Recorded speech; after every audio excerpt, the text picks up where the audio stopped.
ಓನಿಯನ್ನು, tomato ಮತ್ತು ಹಸಿಮೆಣಸು, ಕೊತ್ತಂಬರಿ ಸೊಪ್ಪೆಲ್ಲ ಹಾಕಿ ಒಂದು ಒಳ್ಳೆ ಒಂದು ಸ್ಪೆಷಲ್ ಎಂಥದ್ದು ಒಂದು ಡಿಶ್ ಮಾಡ್ತಾ ಇದ್ದೇವೆ.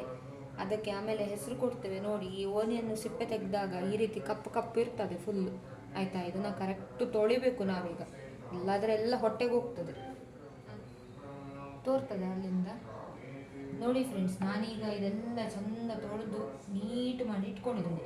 ಹಸಿಮೆಣಸನ್ನು ಫಸ್ಟು ಇಲ್ಲಿ ನೋಡಿ, ಇದು ತೊಟ್ಟಿರ್ತದೆ, ಇದು ಬರಬಾರ್ದು ಅಡುಗೆಯಲ್ಲಿ, ಆಯಿತಾ.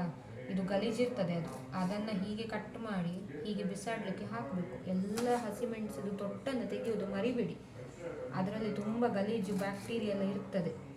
ಹಸಿಮೆಣಸಲ್ಲಿ ಎಂಥ ಬ್ಯಾಕ್ಟೀರಿಯಾ ಇದ್ರೂ ಉಂಟಲ್ಲ, ಅದು ತೊಟ್ಟಲ್ಲಿ ಇರುವುದು ಅದರದ್ದು.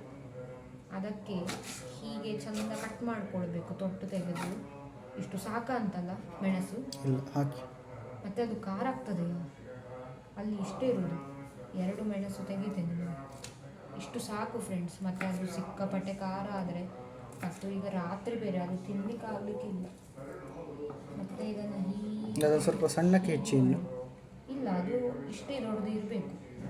ಮತ್ತು ಟೊಮೆಟೊದು ಕೂಡ ಉಂಟಲ್ಲ, ಹೀಗೆ ಮಾಡಿ ತೊಟ್ಟು ತೆಗಿಬೇಕು ಇದರದ್ದು. ತೊಟ್ಟಿ ಅವತ್ತು ಯಾವುದು ವೆಜಿಟೇಬಲ್ಸ್ದು ಇರಬಾರ್ದು, ಇದರಲ್ಲಿ ಗಲೀಜು ಬ್ಯಾಕ್ಟೀರಿಯಾ ಎಲ್ಲ ಬರ್ತದೆ. ಇದೆಲ್ಲ ನಿಮಗೆ ಯೂಟ್ಯೂಬ್ ಚಾನಲಲ್ಲಿ ಎಲ್ಲ ಕಡೆ ಸಿಗ್ತದೆ ಇನ್ಫಾರ್ಮೇಷನ್, ChatGPT ಎಲ್ಲ, ಒಮ್ಮೆ ಓದಿ. ಹೀಗೆ ತೆಗಿಬೇಕು. ಇದು ತೆಗೆದು ಸಣ್ಣಕ್ಕೆ ಹೆಚ್ಚಬೇಕು ನೋಡಿ, ಹೀಗೆ ಮಾಡಿ ಚೆಂದ. ಮತ್ತು ನಿಮ್ಮದು ಟೊಮೆಟೊ ಕಟ್ ಮಾಡಲಿಕ್ಕೆ ಉಂಟಲ್ಲ, ಚಾಕು ಒಳ್ಳೆದಿರಬೇಕು, ಇಲ್ಲಾದರೆ ಟೊಮೆಟೊ ಕಟ್ ಮಾಡೋದು ತುಂಬ ಕಷ್ಟ. ಅದು ಪ್ಲಾಸ್ಟಿಕ್ ಥರ ಇರ್ತದೆ ಕೆಲವೊಮ್ಮೆ. ಹೀಗೆ ಮಾಡಿ ಸ್ವಲ್ಪ ಮುಂದೆ ಬರೋದಾದರೆ ಬನ್ನಿ, ಹೀಗೆ ಮಾಡಬೇಕು. ಹೀಗೆ ಮಾಡಿ ಯಾವ ಶೇಪ್ ಬೇಕು ನೀವು ಮಾಡಿ, ಸಣ್ಣಕ್ಕೆ ಆದರೆ ಆಯಿತು. ನಾವು ಶೇಪೆಲ್ಲ ಹೀಗೆ ಮಾಡಿ ಹಾಗೆ ಮಾಡಿ ಅನ್ನೋದಿಲ್ಲ. ಆ ಥರ ಸೂಪರ್ ಆಗ್ತದೆ ಇದು ಸಹ ತಿನ್ನಲಿಕ್ಕೆ. ಚಪಾತಿ ಒಟ್ಟಿಗೆ ತಿನ್ಬೋದು, ಅನ್ನದೊಟ್ಟಿಗೆ ತಿನ್ಬೋದು, ನಿಮಗೆ ಬೇಕಾದೊತ್ತಿಗೆ ತಿನ್ಬೋದು ನೋಡಿ. ಹೀಗೆ ಇಟ್ಕೊಳ್ಳಿ. ಆದರೆ ನೀವು ಬೇಯಿಸಿದ ಟೊಮೆಟೊ ನೀವು ತಿನ್ನೋದಿಲ್ಲ ಅಲ್ಲ? ಇಲ್ಲ, ಇದರಲ್ಲಿ ತಿನ್ನಬಹುದಾ ಅಂತ, ಒಳ್ಳೆ ಆಗ್ತದೆ ನೋಡುವ. ಈರುಳ್ಳಿ ಎಲ್ಲ ಇರ್ತದಲ್ಲ, ಅದು ತಿಂದರೆ ಆಯಿತು. ಹೀಗೆ ಕಟ್ ಮಾಡುವ, ಒಟ್ಟರಾಶಿ ಮಾಡುವ, ಕಟ್ಟು ಹೀಗೆ ಮಾಡಬೇಕು, ಹೀಗೆ ಮಾಡಬೇಕು, ಹೀಗೆ ಹೀಗೆ ಮಾಡಿ, ಹೀಗೆ ಮಾಡಿ, ಹೀಗೆ ಮಾಡಿ, ಹೀಗೆ ಮಾಡಿ ನೋಡಿ. ಈ ಥರ ಸೂಪರ್ ಆಗ್ತದೆ ಮಾತ್ರ. ಕೆಲವೊಮ್ಮೆ ಇದು ಕಟ್ಟಾದದು ಹಿಡ್ಕೊಂಡಿರ್ತದೆ, ಸ್ವಲ್ಪ ನೋಡ್ಕೊಳ್ಳಿ. ಮತ್ತು ದೊಡ್ಡ ದೊಡ್ಡ ಟೊಮೆಟೊ ಪೀಸ್ ಸಿಗ್ತದೆ, ಕಟ್ಟಾದದು ಒಂದು ಸೈಡಿಗೆ ಪ್ಲೇಟಲ್ಲಿ ಹಾಕಿ, ಇಲ್ಲದಲ್ಲಿ ನಿಮಗೆ ಕಟ್ ಮಾಡಲಿಕ್ಕೆ ಜಾಗ ಸಾಕಾಗೋದಿಲ್ಲ ನೋಡಿ. ಈ ಥರ ಮಾಡಬೇಕು. ಇದು ಕ್ಲೀನ್ ಆಯ್ತಲ್ಲ. ಈಗ ಈರುಳ್ಳಿ ಉಂಟಲ್ಲ, ಇದಕ್ಕೆ ಮಾತ್ರ ಶೇಪ್ ಬೇಕು, ಸ್ವಲ್ಪ ಸ್ಲೈಸ್ ಇದ್ದರೆ ಸಾಕು, ಉದ್ದ ಉದ್ದ. ಯಾಕಂದರೆ ಇದು ಸಣ್ಣ ಕಟ್ ಮಾಡಿದರೆ ಕದಲಿ ಹೋಗ್ತದೆ. ಕದಲಿ ಹೋಗುದಂದರೆ ಎಂತ ಹೇಳುದು, ಅದಕ್ಕೆ ಸ್ಮ್ಯಾಶ್ ಟೈಪ್ ಆಗ್ತದೆ ಅಂತ. ಸ್ವಲ್ಪ ಹೀಗೆ ಉದ್ದ ಉದ್ದ ಇರಲಿ, ಈ ಥರ ಇರಬೇಕು ಈರುಳ್ಳಿ, ಅದು ಹಾಕಿ. ಮತ್ತು ಹೀಗೆ ಮಾಡಿ, ಹೀಗೆ ಮಾಡಿ ಸ್ವಲ್ಪ ಉದುರು ಉದುರು ಆಗಬೇಕು, ಅದು ಹೀಗೆ ಬರಬೇಕು, ಒಳ್ಳೆ ಚೆಂದ ಬರಬೇಕು. ಹೀಗೆ ಆಯಿತಾ. ಮತ್ತು ಸ್ವಲ್ಪ ಇದರದ್ದು ಸಹ ಪೀಸ್ ಮಾಡುವ,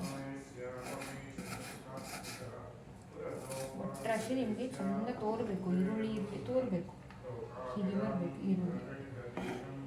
ಈರುಳ್ಳಿ ಎಲ್ಲ ಕಟ್ ಮಾಡೋದು ವಿಡಿಯೋ ಸ್ವಲ್ಪ ಆಫ್ ಮಾಡ್ತೇನೆ. ಇಲ್ಲ ಇಲ್ಲ ಇಲ್ಲ, ಜನರಿಗೆ ಗೊತ್ತಾಗಬೇಕಲ್ಲ ಕಟ್ ಮಾಡೋದು ನ್ಯಾಕ್ ಹೇಗೆ ಅಂತ. ಅದು ಒಂದು ಈರುಳ್ಳಿಯಲ್ಲಿ ಸಹ ತೋರಿಸ್ಬೋದಲ್ಲ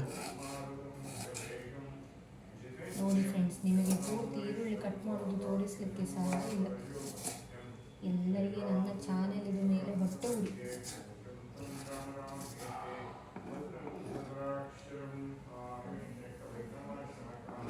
ಹೀಗೆ ಮಾಡಿ, ಹೀಗೆ ಮಾಡಿ, ಆಯಿತಾ. ಅದೇ ಸೇಮ್ ಪ್ರೊಸೀಜರ್ ಅಲ್ಲ? ಹೌದು, 2 ಈರುಳ್ಳಿಗೆ ಸಹ ಹೌದು. ಎಲ್ಲ ವಿಡಿಯೋವನ್ನು ಹಾರಿಸಿ ಹಾರಿಸಿ ಈರುಳ್ಳಿ ಕಟ್ ಮಾಡೋದನ್ನು ಪೂರ್ತಿ ತೋರಿಸದೆ ನಿಮಗೆ ಮೋಸ ಮಾಡುತ್ತಿರುವ ನಮ್ಮ ಕ್ಯಾಮರಾಮನ್, ಇಂಥ ಜನರು ಮಾರಿ ನೋಡಿ. ಹೀಗೆ ನಾನು ವ್ಯೂವರ್ಸ್ ಇದು ಲೈಫ್ ಇದು 3 ನಿಮಿಷ ನೋಡಿಸಿದ್ದೇನೆ ನಾನು. ಏನಿಲ್ಲ, ನೋಡ್ತಾರೆ ಜನ, ಅವರಿಗೆ ಗೊತ್ತಾಗಬೇಕು. ಪಾಪ ಕೆಲವರಿಗೆ ಗೊತ್ತಿರೋದಿಲ್ಲ ಈರುಳ್ಳಿ ಕಟ್ ಮಾಡೋದು ಹೇಗೆ ಅಂತ. ನೋಡಿ ಈ ಥರ ಎಲ್ಲ ಹಾಕಿ ರಾಶಿ ಹಾಕ್ಕೊಳ್ಳಿ. ನೀವು ಏನೆಲ್ಲ ಮಾಡಿದ್ದೀರಲ್ಲ ಎಲ್ಲ ಒಂದು ಪ್ಲೇಟಲ್ಲಿ ರಾಶಿ ಹಾಕಿ, ಆಯಿತಾ? ಆ್ಯಕ್ಚುಲಿ ನನ್ನ ಅಮ್ಮ ಹೇಳ್ತಾರೆ ಎಲ್ಲ ಸಪರೇಟ್ ಹಾಕಬೇಕು ನೀವು ಒಲೆ ಮೇಲೆ ಇರುವಾಗ ಅಂತ. ನಾನು ಅದನ್ನೆಲ್ಲ ಫಾಲೋ ಮಾಡೋದಿಲ್ಲ. ನಾನು ಎಲ್ಲ ತೆಗೆದು ಬಾಣಲೆಗೆ ಹಾಕ್ತೇನೆ. ನೋಡಿ ಫ್ರೆಂಡ್ಸ್, ನಾನು ಎಲ್ಲ ತೊಳೆದು ಕ್ಲೀನ್ ಮಾಡಿ ಇಟ್ಕೊಂಡಿದ್ದೇನೆ. ಎಲ್ಲೋ ಒಂದೆರಡು ಕಪ್ಪು ತೋರ್ತಾ ಉಂಟು ಕೊತ್ತಂಬರಿ ಸೊಪ್ಪು. ತೊಳೆದದ್ದು ಗಟ್ಟಿ ತೊಳೆದಿದ್ರೆ ಕೂಡ ಹೀಗೆ ಆಗ್ತದೆ, ಸೊಪ್ಪು ಕಪ್ಪಾಗ್ತದೆ. ಅದೆಲ್ಲ ಹಾಕ್ಕೋಬೇಡಿ ಆಯಿತಾ? ಮತ್ತು ತಿನ್ನಲಿಕ್ಕೆ ಒಳ್ಳೆಯದಾಗೋದಿಲ್ಲ, ಒಂಥರ ಅನಿಸ್ತದೆ. ಚೆಂದ ಇರಬೇಕು ಸೊಪ್ಪು, ಹಸಿರು ಇರಬೇಕು. ಈಗ ನೋಡಿ ಇದನ್ನು ಹೀಗೆ ಕಟ್ ಮಾಡಬೇಕು. ಮಾತ್ರ ಇದನ್ನು ಉಂಟಲ್ಲ ತುಂಬ ಸಣ್ಣಗೆ ಕಟ್ ಮಾಡಬೇಕು. ಹೀಗೆ ಇಷ್ಟು ಸಣ್ಣದು ಬರಬೇಕಿತ್ತು, ಇನ್ನೂ ಸಣ್ಣದು ಮಾಡಬೇಕಾಯ್ತಾ? ಎಷ್ಟು ಸಣ್ಣದಾಗ್ತದೆ ಅಷ್ಟು ಮಾಡಬೇಕು. ನಾನು ಹೇಳಿದೆಲ್ಲ, ನೀವು ಅಡುಗೆ ಮಾಡುವಾಗ ಒಳ್ಳೆ ಚಾಕು ಇಟ್ಕೊಳ್ಳಿ. ಹೀಗೆ ಶಾರ್ಪ್ ಇರಬೇಕು, ಕಟ್ಟಾಗಬೇಕು.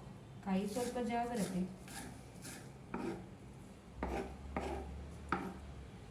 ಹೀಗೆ ಮಾಡಿ ಅದನ್ನು 90 ಡಿಗ್ರಿ ತಿರುಗಿಸಿ ಇನ್ನೊಮ್ಮೆ ಕಟ್ ಮಾಡೋದು ಒಳ್ಳೆಯದ ಅಂತ. ನಾನೆಲ್ಲ ಕಟ್ ಮಾಡ್ತೇನೆ ನಿಮಗೆ ಸರ್. 90 ಡಿಗ್ರಿ ಅಂದರೆ ಗೊತ್ತುಂಟು ಎಷ್ಟಂತ? 90 ಅಲ್ಲ, ತಿರುಗಿಸಿ ಅದನ್ನು. ನಿಮಗೆ ಎಲ್ಲ 90ಸಲ್ಲೇ ಬರುದಾ ಅಂತ? ಆಗ 90 ml ಹೇಳಿದ್ರಿ, ಈಗ 90 ಡಿಗ್ರಿ ಹೇಳಿದ್ರಿ. ನೀವೆಂತ ಪ್ಲೇಟ್ ತಿರುಗಿಸ್ಲಿಕ್ಕೆ ಹೇಳುದಾ? ನಾನು ಪ್ಲೇಟ್ ಎಲ್ಲ ತಿರುಗಿಸೋದಿಲ್ಲ. ಪ್ಲೇಟ್ ಅಲ್ಲ, ಅದನ್ನು ಚಾಪಿಂಗ್ ಬೋರ್ಡ್. ಅದೇ ಆಯ್ತಲ್ಲ, ಇಷ್ಟು ಸಣ್ಣದಾಯ್ತು. ಇನ್ನೆಂತೆ ಮಿಕ್ಸಿಗೆ ಹಾಕಿದ ಹಾಗೆ ಆಗ್ತದೆ. ಇಷ್ಟು ಸಣ್ಣದಾದ ಮೇಲೆ ಇದನ್ನು ಸಹ ಇದಕ್ಕೆ ಹಾಕೋದು. ಹಾಕುವಾಗ ಮಾತ್ರ ಜಾಗ್ರತೆ ಫ್ರೆಂಡ್ಸ್, ಇದು ಪೂರ್ತಿ ಕ್ಲೀನಾಗಿ ಹಾಕಬೇಕು. ಯಾಕಂದರೆ ಇದೀಗ ತುಂಬ ಸಣ್ಣದಾಗಿದೆ ನೋಡಿ. ಹೀಗೆ ಮಾಡಿ.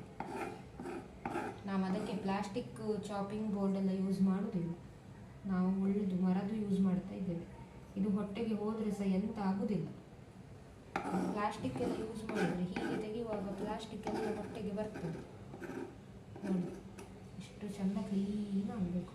ಮತ್ತು ನಿಮ್ಮ ಕೈಯಲ್ಲೆಲ್ಲ ಇಟ್ಕೊಂಡಿದ್ದೆಲ್ಲ ಕ್ಲೀನ್ ಮಾಡಿ ಸ್ವಲ್ಪ ಚೆಂದ ಮಾಡಿ ಮತ್ತು ಒಮ್ಮೆ ಕೈ ತೊಳೆಯಿರಿ. ಇದೆಲ್ಲ ಕಟ್ಟಾಗಿದೆ. ಈಗ ನಾನು ಕೈ ತೊಳೆದು ಬಾಣಲೆ ಇಟ್ಟು ಸ್ಟವ್ ಹಚ್ಚಿ ನೋಡಿ ಫ್ರೆಂಡ್ಸ್.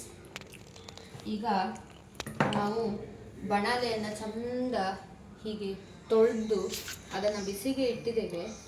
ಈಗ ಬೆಂಕಿ ಹಚ್ಚಿದಷ್ಟೇ ಬಾಣಲೆ ಒಳ್ಳೆ ಬಿಸಿ ಆಗ್ತಾ ಉಂಟು. ನಾನು ನೋಡಿ, ಇದು ಶುದ್ಧ ಕೋಕೋನಟ್ ಆಯಿಲ್, ಇದು ತೆಂಗಿನ ಎಣ್ಣೆ, ಪ್ಯೂರ್ ತೆಂಗಿನ ಎಣ್ಣೆ, ಇದು ಗಾಣದ ಎಣ್ಣೆ. ಇದನ್ನು ನಾನು ತರಿಸ್ತೇನೆ ಹಾಸನದಿಂದ. ನಿಮ್ಗೆ ಯಾರಿಗಾದರೂ ಬೇಕಾದರೆ ಹೇಳಿ, ಒಳ್ಳೆ ಶುದ್ಧ ತೆಂಗಿನ ಎಣ್ಣೆ ಸಿಗ್ತದೆ ನಿಮಗೆ. ಪ್ಯೂರ್ ಇರ್ತದೆ, ಘಮ ಸ್ಮೆಲ್ ಬರ್ತದೆ ಹಾಕಿದ ತಕ್ಷಣ. ಮತ್ತು ಬಾಟ್ಲಿ ಸಹ ಅಷ್ಟೇ, ಹೀಗೆ ಲಾಕ್ ಎಲ್ಲ ಫೆಸಿಲಿಟಿ ಉಂಟು ಇದಕ್ಕೆ. ಸ್ವಲ್ಪ ಎಣ್ಣೆ ಹಾಕುವ, ಇದು ಸ್ವಲ್ಪ ಹಾಕಿದರೆ ಸಾಕು. ಯಾಕಂದರೆ ಇದು ತುಂಬ ಪರಿಮಳ ಉಂಟು, ಗಾಣದ ಎಣ್ಣೆ ಅಲ್ಲ ಮತ್ತೆ. ಈಗ ಘಮ ಸ್ಮೆಲ್ ಬರ್ತದೆ. ಹೀಗೆ ಸ್ವಲ್ಪ ತಾಗಿದೆಲ್ಲ ಉಂಟಲ್ಲ, ಅದು ವೇಸ್ಟ್ ಮಾಡಬೇಡಿ, ಮೈಗೆ ಹಚ್ಕೊಳ್ಳಿ, ಮೈಗೆ ಸಹ ಒಳ್ಳೆಯದು.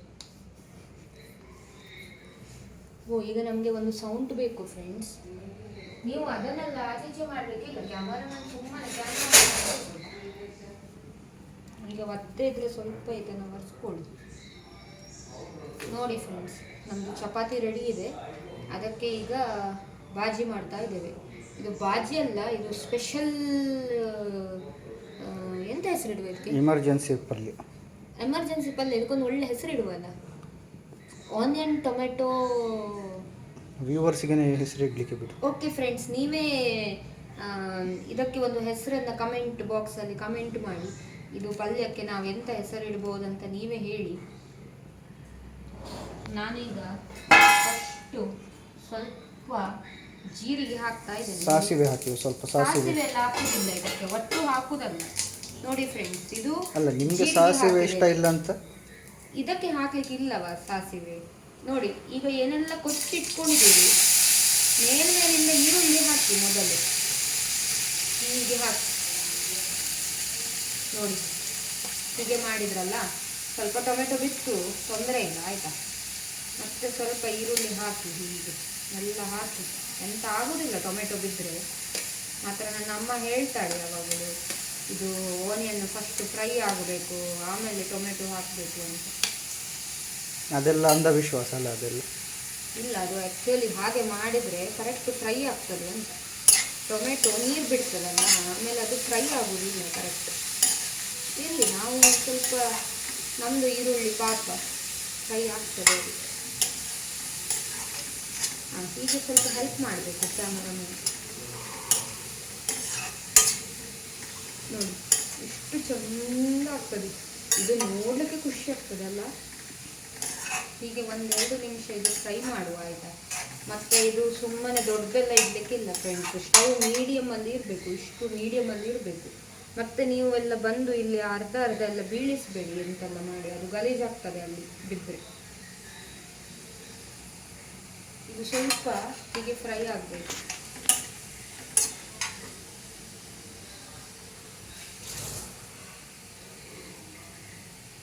ನೋಡಿ ಫ್ರೆಂಡ್ಸ್, ಹೀಗೆ ನೀಟಾಗಿ ಬರಬೇಕು.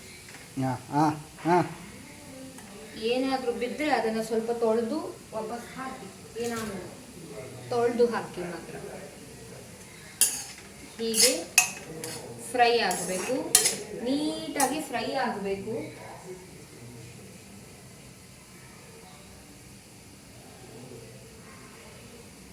ಹೀಗೆ ನೀಟಾಗಬೇಕು. ನೋಡಿ ಎಷ್ಟು ಚೆಂದ ಆಗಿದೆ ಅಂದರೆ ಉಂಟಲ್ಲ, ವಾವ್ ಅನ್ನಿಸ್ತದೆ ನೋಡುವಾಗ. ಈಗ ಮತ್ತೆ ಉಳಿದದೆಲ್ಲ ಹಾಕಿಬಿಡಿ, ಮತ್ತೆ ಎಷ್ಟೊತ್ತು ವೆಯ್ಟ್ ಮಾಡೋದು, ಅದಾಗ್ತದೆ.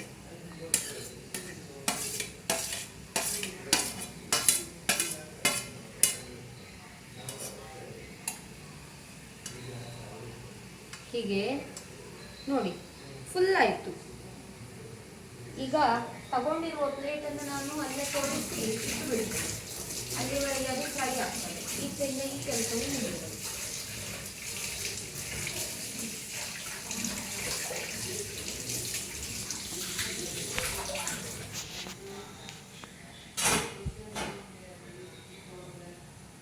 ನೋಡಿ ಎಷ್ಟು ಚೆನ್ನಾಗಾಗಿದೆ ಅಲ್ವಾ. ಹೀಗೆ ಒಳ್ಳೆ ಮಾಡಿ ಮಾಡಬೇಕು. ಈಗ ಬೇಕಾದರೆ ಸ್ವಲ್ಪ ದೊಡ್ಡದು ಮಾಡಿ ಸ್ಟವನ್ನು, ಯಾಕಂದರೆ ನಮಗೆ ತುಂಬ ಹೊತ್ತು ನಿಲ್ಲಕ್ಕೆ ಆಗ್ತಾ ಇಲ್ಲ, ಇಲ್ಲಿ ಕಾಲಲ್ಲಿ ನೋವು ಆಗಲಿಕ್ಕೆ ಶುರುವಾಯಿತು. ಹೀಗೆ ಮಾಡಿ, ಹೀಗೆ ಇದು ಬೇಯ್ತದೆ. ಇದಕ್ಕೆ ನಾವು ಒಂದು ಸ್ವಲ್ಪ, ಒಂದು ಪಿಂಚಷ್ಟು, ಇಷ್ಟು ನೋಡಿ ಅರಿಶಿನ ಪುಡಿ ಹೀಗೆ ಸ್ಟೈಲಲ್ಲಿ ಹಾಕಬೇಕು ಆಯಿತಾ. ಆಮೇಲೆ ಏನು ಹಾಕುವ, ಇದಕ್ಕೆ ಸ್ವಲ್ಪ ಚಿಲ್ಲಿ ಪೌಡರ್ ಹಾಕುವ. ನಾನಿಲ್ಲಿ ಡಬ್ಬದಲ್ಲಿ ತಗೊಂಡು ಬಂದಿಟ್ಟಿದ್ದೇನೆ ಚಿಲ್ಲಿ ಪೌಡರು. ನಿಮಗೆ ಬೇಕಾದರೆ ಇದು ತುಂಬ ಖಾರ ಉಂಟು, ಒಳ್ಳೆ ಪ್ಯೂರ್ ಚಿಲ್ಲಿ ಪೌಡರ್. ಯಾರಿಗಾದರೂ ಬೇಕಾದರೆ ಕಮೆಂಟ್ ಬಾಕ್ಸಲ್ಲಿ ಹೇಳಿ, ನಾನು ತರಿಸಿ ಕೊಡ್ತೇನೆ ನಿಮಗೆ ಇದನ್ನು ಕೂಡ. ಇದು ಹೋಮ್ ಮೇಡ್ ಚಿಲ್ಲಿ ಪೌಡರ್. ಹೀಗೆ ಹಾಕಿ ಒಂದು ಸ್ವಲ್ಪ, ಮತ್ತು ಹೀಗೆ ಕೈಗೆ ತಾಗ್ತದೆ ಚಿಲ್ಲಿ ಪೌಡರ್ ಹಾಕುವಾಗ ಕೆಲವೊಮ್ಮೆ. ಆಗ ಫಸ್ಟ್ ಕೈ ತೊಳಿರಿ ಆಯಿತಾ, ಮತ್ತು ಇಲ್ಲಾದರೆ ಎಲ್ಲೆಲ್ಲಿ ಮುಟ್ತೀರಿ ಅಲ್ಲೆಲ್ಲ ಉರಿತದೆ. ನಿಜ, ನೀನು ಒಮ್ಮೆ ನೋಡು ಗೊತ್ತಾಗ್ತದೆ ನಿಮಗೆ. ಇದು ಆಯ್ತಲ್ಲ, ಈಗ ಸರಿ ಖಾರ ಆಗ್ತದೆ ಮಾತ್ರ. ಸರಿ ಹಾಕಿದ್ದೇವೆ ನಾವು ಚಿಲ್ಲಿ ಪೌಡರ್. ಉಪ್ಪು ಹಾಕಿದ್ರೆ ಉಪ್ಪು? ಓ ಕರೆಕ್ಟು, ನಾನಿಲ್ಲಿ ಎದುರು ಇಟ್ಟಿದ್ದೇನೆ, ನೆನಪು ಹೋಗ್ಬಾರ್ದಂತ ಉಪ್ಪು. ಆದರೂ ಮರ್ತೋಯ್ತು. ಇಲ್ಲಪ್ಪ, ಮರೀಲಿಲ್ಲ ನಾನು. ಹಾಕ್ತೇನೆ ನೋಡಿ. ಈಗ ಆಯ್ತಲ್ಲ ಇದಿಷ್ಟು. ನೋಡಿ ಇದು ಸ್ವಲ್ಪ ಉಪ್ಪನ್ನು ಕೂಡ ಹೀಗೆ ಸ್ಟೈಲಲ್ಲಿ ಹಾಕ್ತಾರೆ ಎಲ್ಲರೂ, ನಾವು ಸಹ ಸ್ಟೈಲಲ್ಲಿ ಹಾಕು. ಇದು ಸಾಕಾಗ್ಬೋದಾ ಇಷ್ಟು? ಸಾಕು. ಹಾಂ ಸಾಕು ಸಾಕು. ಸ್ವಲ್ಪ ಹಾಕುದಾ? ಬೇಡ ಸಾಕು. ಇಲ್ಲಿ ಹೀಗೆ ಚಂದ ಈಗ ಕರಡಬೇಕು ನೀವು. ಇಲ್ಲಾದರೆ ಒಂದು ಸೈಡ್ ಉಪ್ಪು ಸಿಗ್ತದೆ, ಒಂದು ಸೈಡ್ ಚಪ್ಪೆ ಆಗ್ತದೆ. ಮತ್ತು ಯಾರಿಗೆ ಉಪ್ಪು ಸಿಗ್ತದೆ ಅವರು ಹೇಳ್ತಾರೆ ಭಯಂಕರ ಉಪ್ಪಾಗಿದೆ ಎಂತ ಇದು ಅಂತ.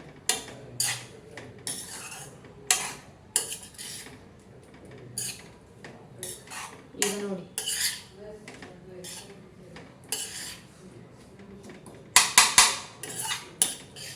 ಇಲ್ಲಿ ನೋಡಿ ಈ ರೀತಿ ಬಂದಿದೆ. ಈಗ ಇದು ಫ್ರೈ ಆಗ್ತಾ ಇದೆ. ಫ್ರೈ ಆಗುವಾಗಲೇ ಎಷ್ಟು ಚಂದ ಖುಷಿ ಅನ್ನಿಸ್ತದೆ ಅಲ್ಲ.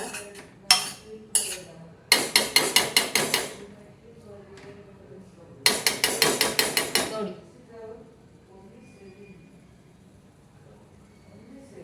ಎಷ್ಟು ಚಂದ ಆಗಿದೆ.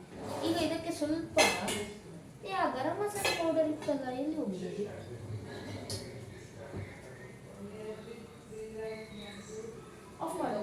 ನೋಡಿ ಫ್ರೆಂಡ್ಸ್, ಈಗ ಗರಂ ಮಸಾಲೆ ಪೌಡರ್ ಖಾಲಿಯಾಗಿದೆ ಅಂತೆ ಮನೆಯಲ್ಲಿ.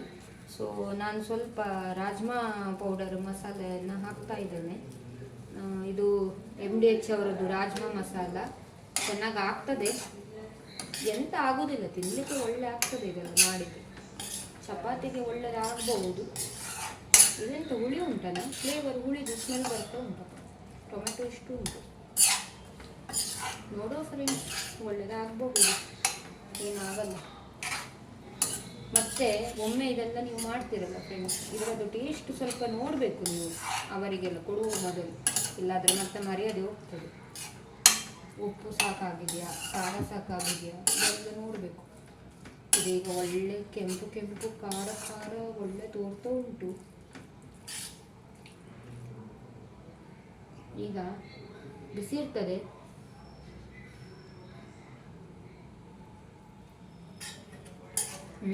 ಒಳ್ಳೆ ಆಗಿದೆ. ಸ್ವಲ್ಪ ಅದನ್ನು ಮುಚ್ಚಿಡಿ, ಇದು ಡೈಲಿ. ಇದು ಮುಚ್ಚಿಡ್ಲಿಕ್ಕೆ ಎಂತ ಇಲ್ಲ, ಇದು ಬೆಂದಿದೆ. ಇದು ಹಾಫ್ ಬಾಯ್ಲ್ ತಿಂದಿದೆ, ಇದು ಪೂರ್ತಿ. ಫ್ರೆಂಡ್ಸ್ ನೋಡಿ, ಇದು ಫುಲ್ ಪಿಚ್ ಆಗ್ಲಿಕ್ಕಿಲ್ಲ. ಈರುಳ್ಳಿ ಸ್ವಲ್ಪ ಹಾಫ್ ಬಾಯ್ಲ್ ಇರಬೇಕು, ಹೀಗೆ ಇರಬೇಕು. ಹಾಫ್ ಕುಕ್ಡ್ ಅದೇ. ಇದು ಕನ್ಸಿಸ್ಟೆನ್ಸಿ ಕರೆಕ್ಟ್ ಇರಬೇಕು. ಇದು ಕರೆಕ್ಟ್ ಉಂಟು. ಈಗ ಇದು ಪೂರ್ತಿ ಎಂತ ಹೇಳ್ತೇವೆ ನಾವು, ಪಿಚ್ ಆಗಬಾರ್ದು. ಇದು ಫುಲ್ ಸ್ಮ್ಯಾಶ್ ಥರ ಆಗಬಾರ್ದು, ಫುಲ್ ಕುಕ್ ಆಗಬಾರ್ದು, ಹಾಫ್ ಕುಕ್ ಆಗಬೇಕು. ಎಂತ ನಿಂದು ಹಾಫ್ ಬಾಯ್ಲ್ಡ್, ಹಾಫ್ ಕುಕ್ಕ. ನಾನೆಂತ ಹೇಳಿದಾಗ ಹಾಫ್ ಬಾಯ್ಲ್ಡ್ ಎಲ್ಲವೂ ಒಂದೇ ಅಲ್ಲ. ಅಲ್ಲ ನೋಡಿ, ಇದಕ್ಕೆ ಏನು ಹೆಸರು ಕೊಡ್ತೀರಿ ನೀವು, ನಿಮ್ಮ ಮೇಲೆ ಬಿಟ್ಟದ್ದು. ಒಂದು ಒಳ್ಳೆ ಹೆಸರು ಕೊಡಿ, ಮಾತ್ರ ಟೇಸ್ಟ್ ಸೂಪರ್ ಆಗಿದೆ. ಆಯ್ತಾ? ವಿಡಿಯೋ ಮುಗಿಸೋದಾ? ಎಲ್ಲರೂ ಮತ್ತೆ ನಮ್ಮ ಚಾನಲನ್ನು ಸಬ್ಸ್ಕ್ರೈಬ್ ಮಾಡಿ ಮತ್ತೆ ಶೇರ್ ಮಾಡಿ, ಆಯ್ತಾ? ಎಲ್ಲರಿಗೆ ಮತ್ತೆ ಹೊಸ ಹೊಸ ಅಡಿಗೆ ಎಲ್ಲ ಹಾಕ್ತೇವೆ ನಾವಿಬ್ಬರು.